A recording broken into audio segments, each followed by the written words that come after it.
Instead of California where the sun so warmly shines, tonight we find the Clampetts in their cabin in the pines. The weather is so cold, hot coffee freezes in the cup, and when the chickens lay their eggs, they lay 'em standing up.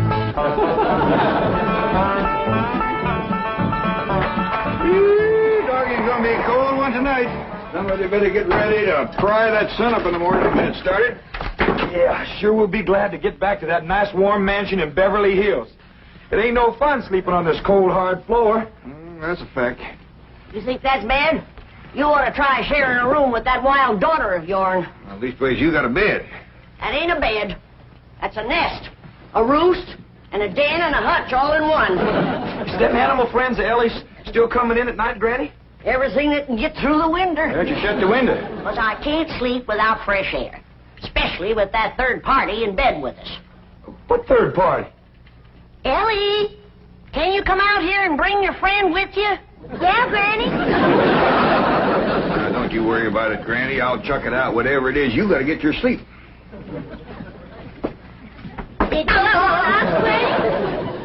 Your pa wants that polecat. Give it to him. Now, wait a minute. Don't point that thing at me. You don't want to get drove outdoors on a night like this. Well, don't you want him, Pa? I just want to say that Granny'd appreciate it if you'd have this little fella sleep with his own family. All right, I'll go get the others in. No. Outdoors with his family. Otherwise, when we go to California, they might not take him back in. And if a skunk ain't welcome with his own family, he just about ain't got nobody to turn to. All right, I'll put him out the window. Uncle Jed, why can't we go back to Beverly Hills right away? Reckon we can tell him the truth, Granny? I reckon he's big enough. Well, you see, we promised your ma we'd stay here and help her till she gets herself married to Mr. Brewster. Well, how long will that take? Well, it hadn't ought to take long. She's got him boarding in your room now where she can get at him. Pearl told me tonight's the night.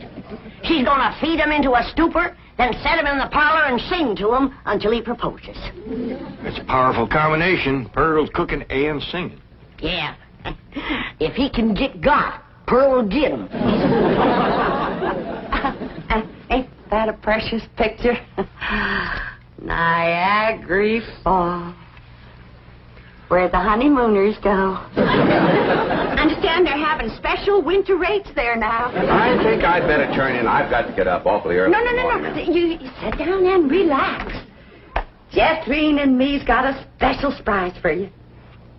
It isn't food, is it? Food for the soul and the spirit. Music.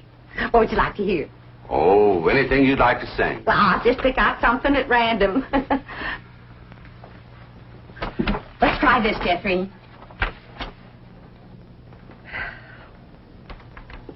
Oh, promise me that someday you and I will take our love together to some sky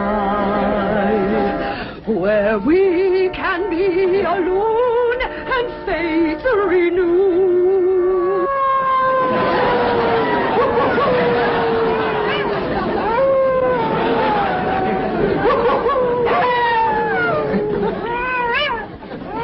Uncle Jed. Uncle Jed. What's got them wolves so stirred up tonight? Oh, but something sure is setting them off. Hey, Lane, can't sleep a wink. Go to the right, Granny. Go to the left, Granny. Boom. Them wolves keeping you awake too, Granny? Hey, sure is. Howling goes right through you. It ain't their hollering that's keeping me. It's their snoring. Look for yourself. Ellie's got two of them under the bed. Granny, we gotta get that girl back to Beverly Hills. She's going right back to being a wild cougar. What y'all all doing out here? Trying to keep warm. Sure is cold in there without you, Granny.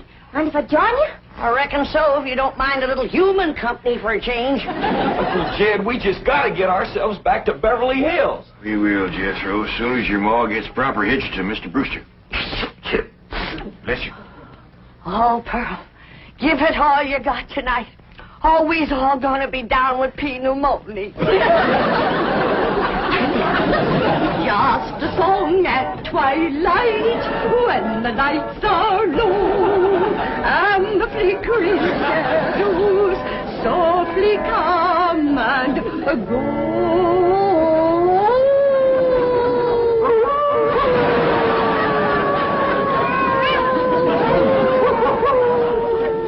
Home joys divine, home joys so pure, love ever faithful and love ever sure. That was a wonderful concert. You both are unusually talented. Thank you. Yes, indeed. That means a lot coming from you. Naturally, folks around here brag on us. In fact, they think we ought to go on a concert tour. Oh, really? Oh, yes. My neighbors is always after me to sing out of town. Well, I can understand that. Mr. Brewster, do you really like music and singing? Well, I used to. I used to sing a lot myself in college musicals, amateur theatricals. Was you on the stage, Mr. Brewster? Oh, yes. After college, I did quite a bit of little theater work, summer stock. Matter of fact, there was a time when I seriously considered the stage as my career.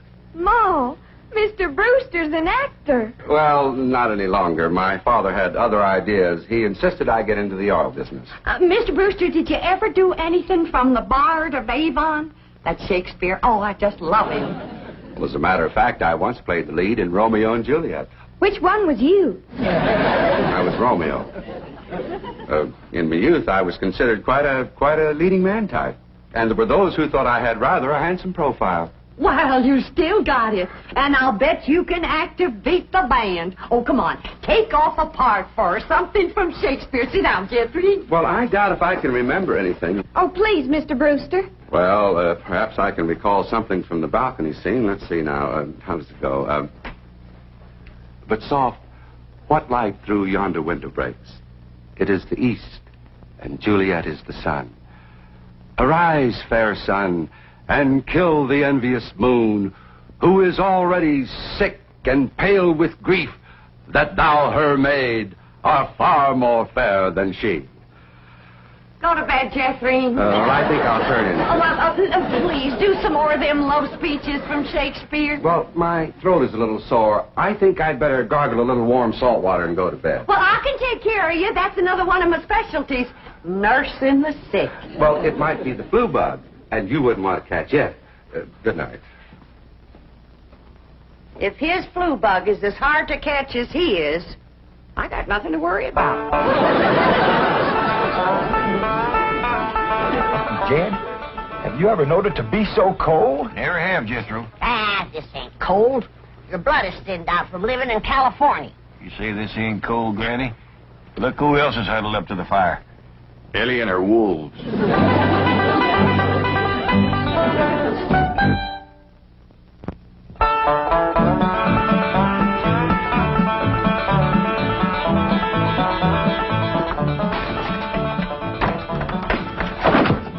Still cold this morning, Granny. Cold? You call this cold? Why, I remember a winter morning that was so cold that when I went to milk the cow, the milk froze before it hit the pail. I had to break it off in sticks. Yes, sir. I carried a double armful of milk in and never spilt a stick. Gee, Granny, how'd you drink it? Bite on it? Nope. But you did. You're in a right good mood this morning. Jeff, I got a feeling in my bones that Pearl got him last night. Oh, I seen Mr. Brewster's car coming down the road, and Aunt Pearl's with him. I told him, my bones is never wrong.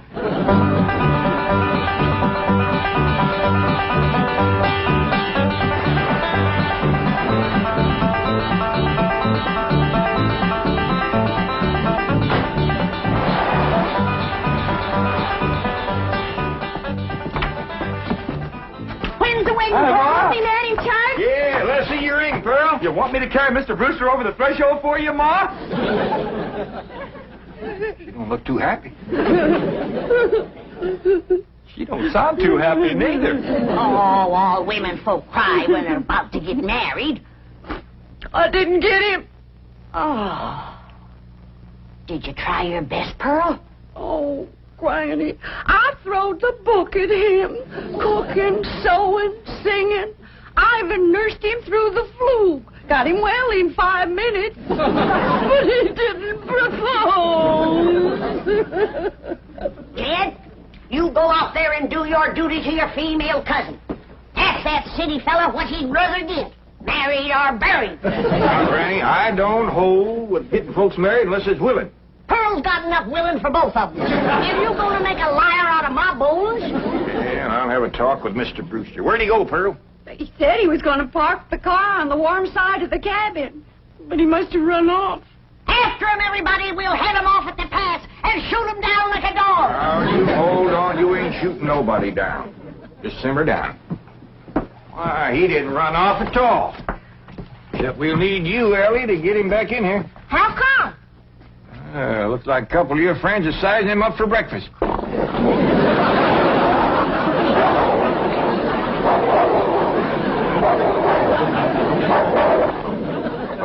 In all sincerity, Mr. Clampett, your cousin Pearl is a very remarkable woman. It's just that, well, I don't want to get married. Oh, I understand that, Mr. Brewster, and I thank you for speaking the truth like a man, but my cousin Pearl has got herself a problem. Oh, what's that?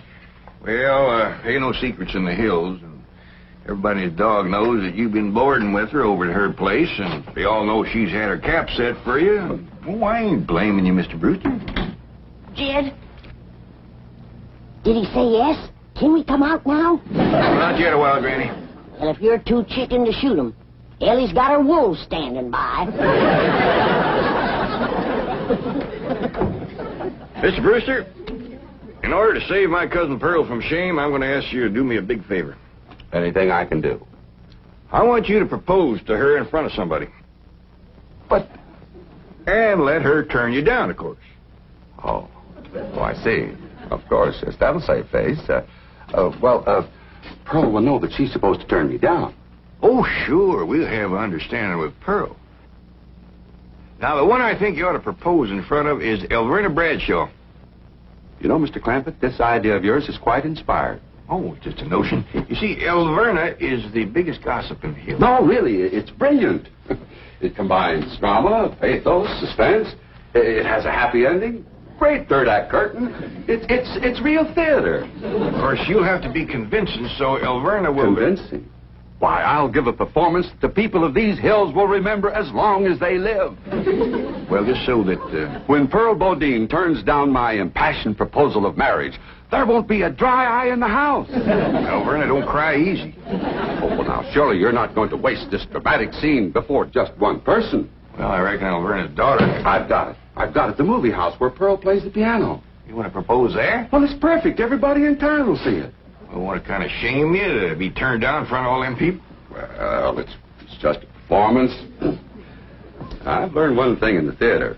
An actor always gives a better performance in front of a full house. Well, doggies, that sure is nice, sir. You? It's my pleasure, Mr. Clampett. Mrs. Bodine, Granny, come on in. Come on in, everybody. How about it, everybody? I reckon we better let Mr. Brewster tell you what's going to happen. Well, tonight at the movie house, Mrs. Bodine, while the whole town looks on, I'm going to ask you to marry me.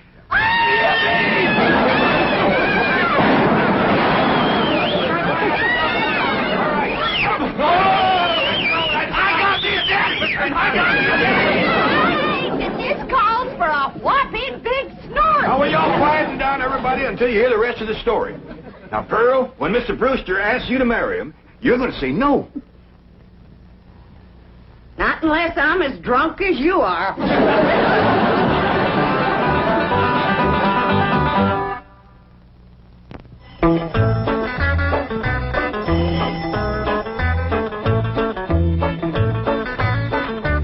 Howdy, Pearl. Evening, Pearl. Evening, Pearl. Jethro, I want to head down to the theater to get a fire going in the stove. Where's Jethro, Aunt Pearl? Why, she's in her room getting dressed. Go on in and see her. Granny, what happened to your mink coat? This is it. tonight's kind of special, so I'm wearing the pretty side out. You sure got your pretty side out tonight, Pearl? Oh, I tell you, Jed, I'm as nervous as if I was going to get a real honest-to-goodness proposal. And it would be real if your cousin Jed would do his duty and hold a shotgun on that fella, Brewster. Now, ladies, let's settle for what we got. This way, Pearl can come to California without nobody saying she left town in disgrace. Good evening. Good evening. Ain't you dressed up? That boiled shirt makes your face look kind of dark. Well, as a matter of fact, I'm wearing a little theatrical makeup. Mrs. Bodine, how would you like some pancake on your face? How'd you like some sweet potato pie on yours? Fetch me some hot possum grease, Pearl, and I'll fling it on. Now, ladies, you misunderstood me. Pancake is a type of makeup we use in the theater. An actor, like myself, would feel positively undressed without it. I thought you was oil man. Well, that's my business. But at heart, I shall always be an actor. Say now, speaking of acting, you two got it figured out what you want to say? Oh, yeah, we rehearsed 12 times. Mr. Brewster will be sitting on the front row, and when the picture's over, he'll jump up and he'll... Excuse me. I've been thinking about that. I believe it would be more effective if I made an entrance.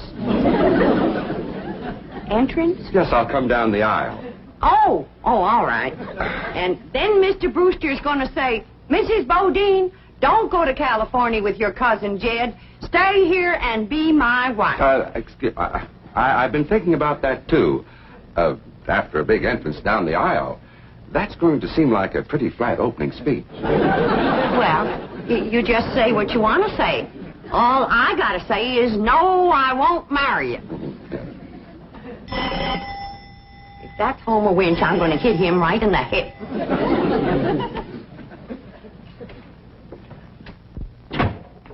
Good evening, Pearl. Brenda Bradshaw, what are you doing here? Well, you and me being such close friends, I just thought I'd offer to play Piany for you at the theater tonight. Why? Surely you're not going to show up and have folks whispering behind your back all during the picture. What in the world would they be whispering about? Pearl, I'm your best friend. You don't have to pretend with me. The whole town knows how you've been flinging yourself with that brother of yours. For your information, Alberta Bradshaw, Mr. Brewster proposed to me 12 times today, and 12 times I turned him down. Is that why he give you this here mink coat? 'Cause you turned him down? This here mink coat was given to me by my niece, Ellen May Clampett. Oh, Pearl, I keep telling you, you don't have to pretend with me. I'm your best friend. Well, Alberta Bradshaw is your best friend. You're up to your eyeballs in enemies. Mr. Brewster, if you was to go in there now and propose in front of Alverna, you could save yourself a trip to the theater. And the news would get around a heap quicker. You don't understand, Mr. Clampett. An actor needs an audience. Alberta, if you don't mind, I'd like you to get out of my coat and out of my house. I'm going to be late for the theater. Pearl, take your best friend's advice and sneak out of town quietly. You can depend on me to smooth everything over. Thanks for nothing.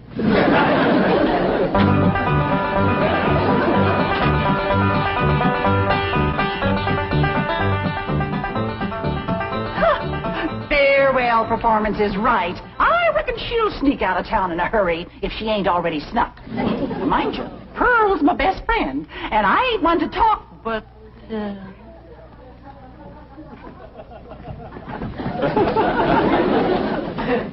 Good evening, lady. You too, Alverna. I noticed Mr. Brewster wasn't with her. Oh, and did you see that mink coat? Well, I wouldn't trade this little band of gold and a home-loving husband for a dozen mink coats. Would I, Luke? Luke? Luke Bradshaw! You sneak, he got away again.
Archer!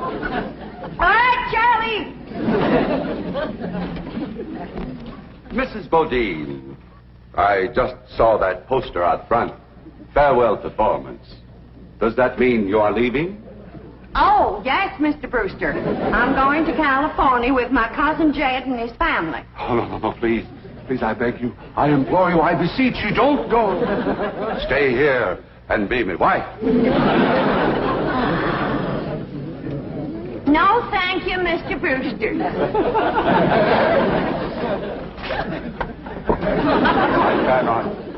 I will not accept that answer. For I love you, Pearl Bodine. I love you with all my heart. With all my soul, I love you as no man has ever loved woman before. He's better than Francis X. Bushman. Be mine. Pearl, be mine. Come back here, Mr. Brewster. No, Mr. Brewster, my answer is no. Then your life has come to an end. But what is life without love? If I was him, I'd let it go at that. Without Pearl Bodine, there is no love. Oh, me darling, oh, me precious. Say those words that will make me the happiest of men.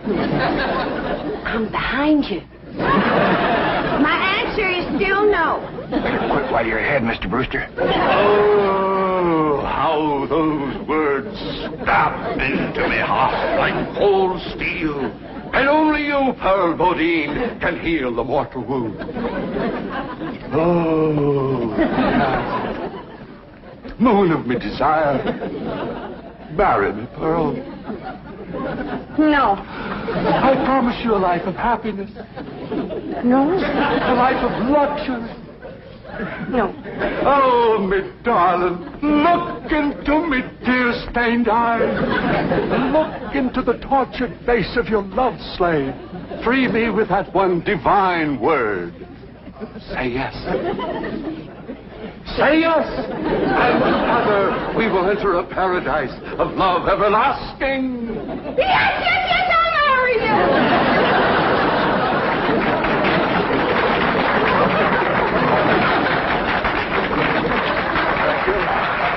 Thank you very much. Did you say yes? Yes. Go ahead and said yes. I was ready myself.